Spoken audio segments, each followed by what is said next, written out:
it was hard to find spaces where like our family dynamic was kind of uplifted and prioritized and didn't feel like we were being ostracized. June is Pride Month, a month dedicated to celebration and commemoration of lesbian, gay, bisexual, queer, and transgender pride. While we, as a society, have come a long way since the 1969 Stonewall protests, there is still a lot of work left to be done. And today we're going to be speaking with someone who is actively doing the work every day. Today we'll hear from Mia Cooley, founder of an inclusive community specializing in supporting Black and/or queer families through all of those special and, at times, frustrating moments on the journey. A community called xHood. I'm Dan Bolger with Progeny, and this is Infertility. Hello everyone, and welcome to today's installment of This is Infertility. Before we dive in with Mia today, I just want to remind you that our podcast needs a little help. If you're a listener, maybe you never miss an episode, or even if you just pop in here or there, it would be tremendously helpful if you could leave us a rating and review wherever you listen. And I also want to remind you that Progeny has a YouTube channel as well. There, we post lots of videos with really great information from some of the nation's leading doctors, so don't hesitate to go check that out as well. That's at Progeny on YouTube. I'm very excited about today's guest. I'm always inspired by people in this community who have taken their life experience and worked to turn it into something powerful and good for others who might be going through the same thing. And that's precisely what Mia Cooley is doing with xHood. But before we step into that story, let's first unpack that name, xHood. We thought xHood was just the perfect name for us. We really wanted all of our community members and supporters to feel like they could kind of choose their own adventure through parenthood. So that X in front of xHood means motherhood, fatherhood, babahood, whatever parenthood looks like for you. As I alluded to, Mia's path to founding xHood included her own personal experiences. I am a mother of three by birth and blend. So our youngest is 4 years old, and then we have a 9-year-old and a 16-year-old that are my former partners from a previous relationship. So we kind of have one in each of those fun phases of child and teenhood. Absolutely. And then like us being in the process of now trying to conceive what will probably be our last child. So we are like with the 4-year-old, we're like, okay, how big of a gap do we want? Are we okay with the kind of gap that we already have, or would we have preferred something closer? So we will have, speaking it into existence, a newborn soon. As a Black queer parent, a lot of our challenges was just around building up what our village was going to look like. So it takes more than just what's inside of your household to kind of be a successful parent. You have to tag in all these people along the way. And as like a Black and a queer parent, it was hard to find spaces where like our family dynamic was kind of uplifted and prioritized and didn't feel like we were being ostracized or othered or having to like defend our path to parenting and in the spaces that exist for, if you think of like mommy communities, even like down to pediatricians, it was hard to find people that were life affirming for our family. And so I knew that that would be a challenge. And we are in a pretty decent area where we were able to build that up. But I know that like, just coming from the South, that is not always the case. And then the next thing is, kind of top of mind for me as we are trying to conceive was finding a Black donor. There are probably what feels like 10 across all of your major like sperm and cryobanks. And so thinking about like how high on the like priority or quality list that was for us, and where we might have to sacrifice in our road to finding a donor because of the like just really major gap in available Black donors. Yes, this is a serious issue that I think isn't really talked about all that much. Finding a donor with a similar background is something that many put right at the top of their wish list. But there are significant gaps in the donor pool across the country. And we're not just talking about the smaller local donor services. It's true even when looking at the large national banks. Like I could log into a major bank right now, and once I filter down by Black donors with availability for IUI or IVF, that will probably render me like 3 or 4. And so then if you have any other requirements, whether that be like specific genetic restrictions or like a big one is like CMV status, or like even like, maybe you want someone that's taller or shorter, or, has, different color eyes, or maybe you want someone that if you are like of Caribbean descent, you want to bring in that quality to your donor. That just limits it even more. So for a lot of us, it ends up dwindling down to almost nothing. Mia's actually worked with a large service to try to distill why this is happening. Of Black donors with just healthcare providers. And I think that's kind of where like our experiences as Black people with medical racism and just like not being the target of being seen as like our babies are desirable too. So like when you think about like marketing from a sperm or egg bank perspective, you're going after the community that has said, we are willing and have the capacity to spend money on babies, and the babies that we want are non-Black or white babies with blue eyes and blonde hair and kind of all those characteristics. And so if I was, working at a cryobank, then that would look like me having to find donors that match those characteristics. And so then our Black community has been left out of that conversation, compounded on our already distrust of the healthcare industry and providers.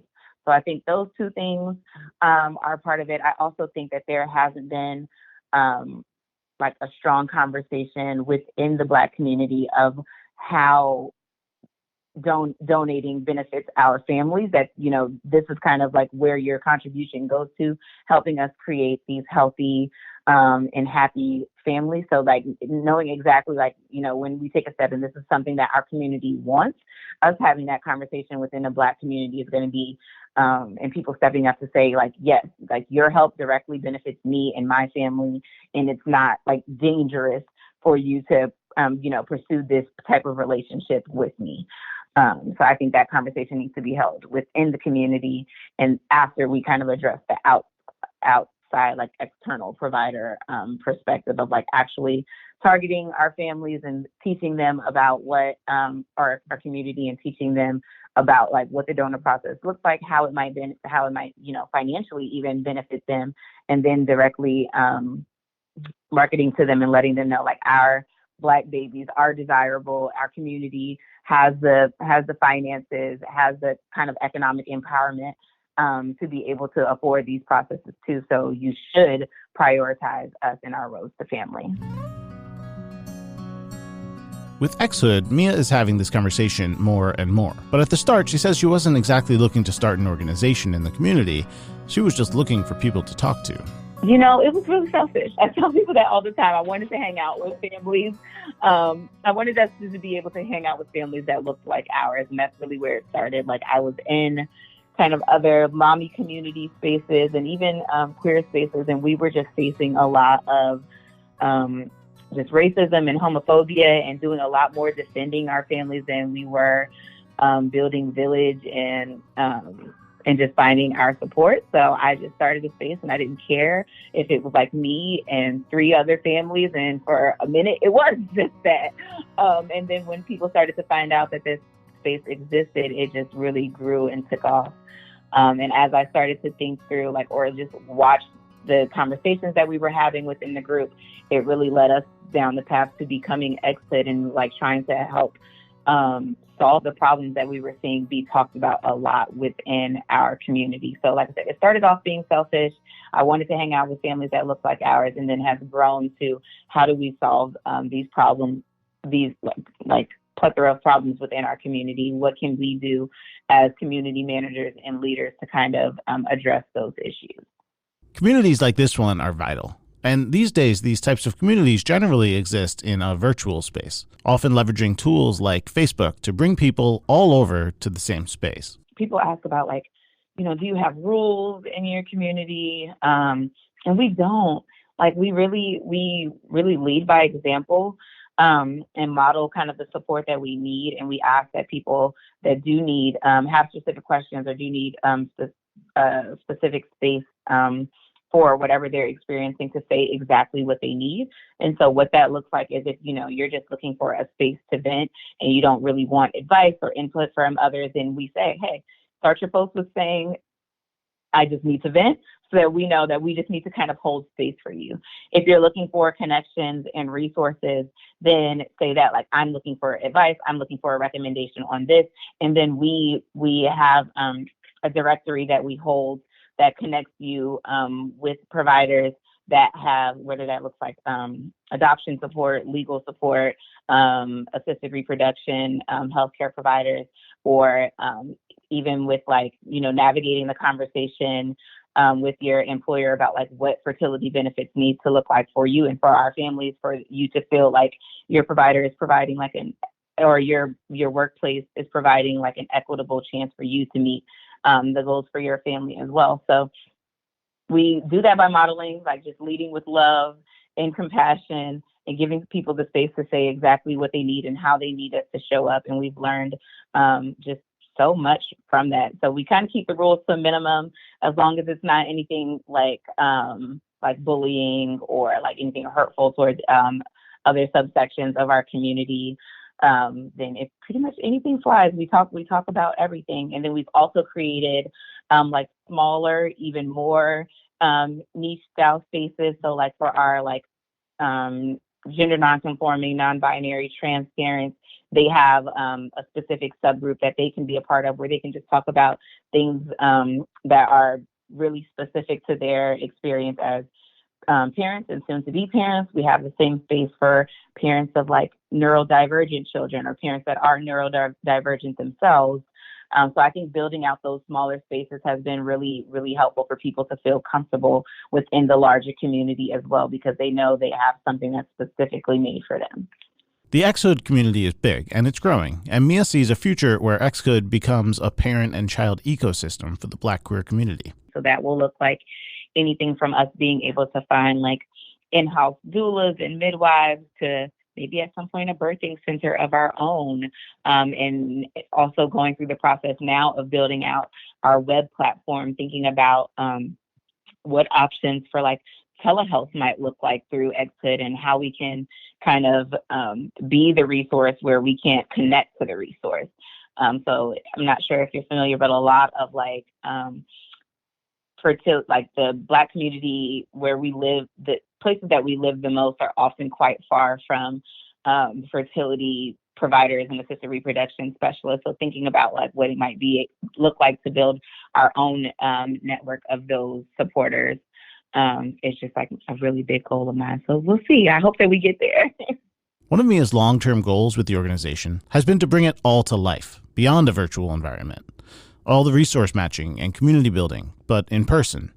And she recently achieved that goal with the Black Parent Pride Summit. We spent 2 days in Atlanta connecting with one another, connecting with external products and service providers that have been intentional in saying like, hey, we can kind of acknowledge where your community have not prioritized your community, or how we can better show up for you. And so those people were in the building.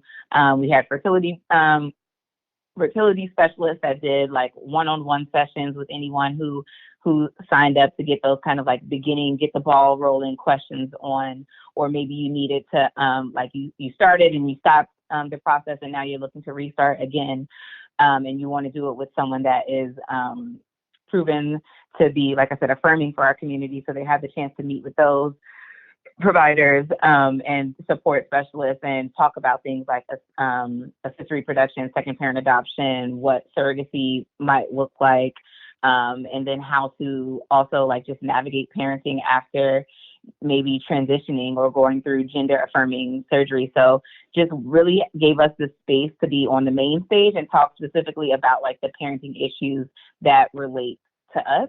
So we had a full day on Saturday of just all these conversations and panels. And then we came together Saturday night and had like a celebration. Sunday was just another session and like what we need from the businesses behind our families so that we can feel confident in whatever our next chapters look like. So from everyone that was trying to conceive to maybe raising teens, they got a chance to voice like what support they need in their next steps. And then as leaders, we got to reflect on what we heard from those conversations and kind of build that into our journey forward through the next few years. Fortunately, this was not a one-time event.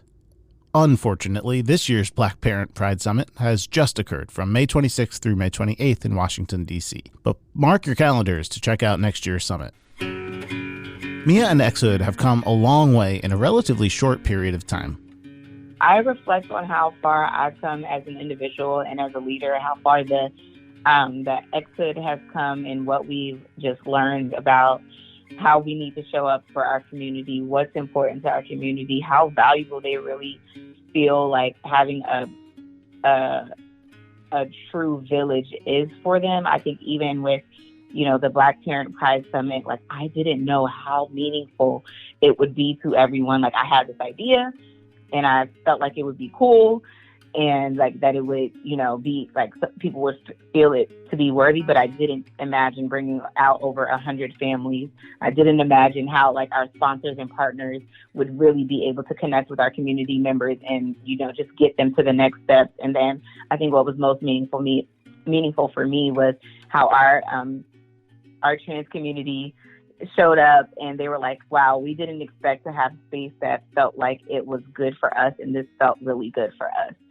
So I think about those things. And then that just kind of gives me the energy that I need to push forward. Like, okay, Mia, this is meaningful to people. Look how you have grown as a leader. Like I feel like my listening skills are just off the charts now because I'm like, okay, I can understand like even when people have like tough points or things that they feel like need to be addressed from our community, I could easily be like, everything's perfect, or that's not our problem, or we can't do that, or we won't do that. But I do truly try to listen so that the space does continue to feel safe for all of us. So we definitely take lots of moments to reflect across our leadership team, just so that we know, like going forward, that what we provide continues to be valuable. xHood started with an idea, and it grew with a lot of attention and work into a thriving community. If you're interested in connecting with xHood or just learning more, you should go to their website, parentxhood.com. I want to thank Mia for joining us today and for all the work she's doing with xHood. I want to thank you all for listening. If you enjoy this show, please don't hesitate to leave a rating and review. They really make a big difference. You can follow This Is Infertility on Instagram at This Is Infertility Podcast, and you can follow Progeny on Instagram at Progeny Inc. This Is Infertility is brought to you by Progeny. Please remember, this podcast is not intended to substitute for the personalized expert advice of your physician. I'm Dan Bolger, and this is Infertility.